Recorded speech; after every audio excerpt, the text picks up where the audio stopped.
I am rather inclined to silence.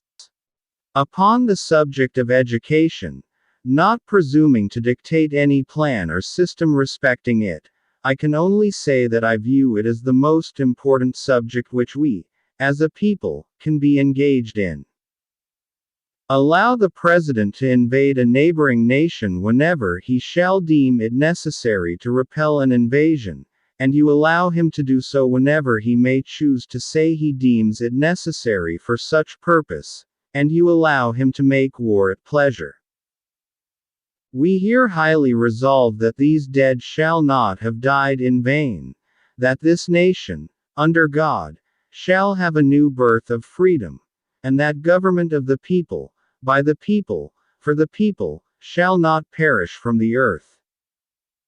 Standing as I do, with my hand upon this staff, and under the folds of the American flag, I ask you to stand by me so long as I stand by it.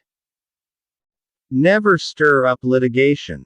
A worse man can scarcely be found than one who does this.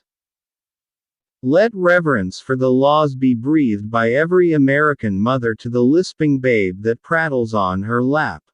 Let it be taught in schools, in seminaries, and in colleges. Let it be written in primers, spelling books, and in almanacs. Let it be preached from the pulpit, proclaimed in legislative halls, and enforced in courts of justice.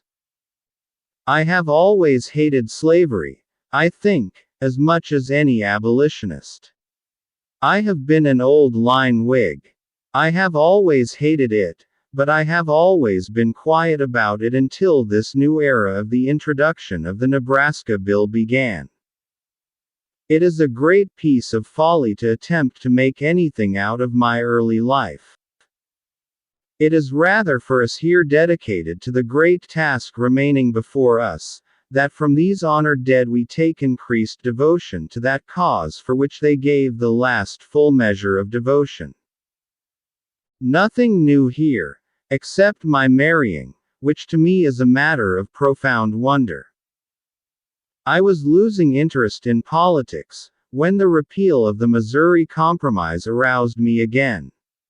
What I have done since then is pretty well known.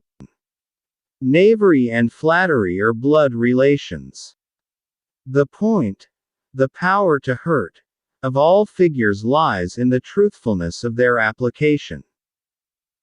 Among the friends of union, there is great diversity of sentiment and of policy in regard to slavery and the African race among us. It has so happened in all ages of the world that some have labored, and others have, without labor, enjoyed a large proportion of the fruits. I go for all sharing the privileges of the government, who assist in bearing its burdens. Consequently, I go for admitting all whites to the right of suffrage, who pay taxes or bear arms, by no means excluding females.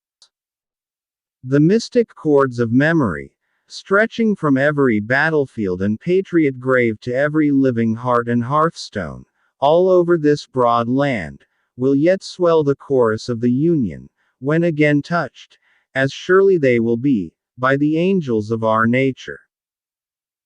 Extemporaneous speaking should be practiced and cultivated. It is the lawyer's avenue to the public.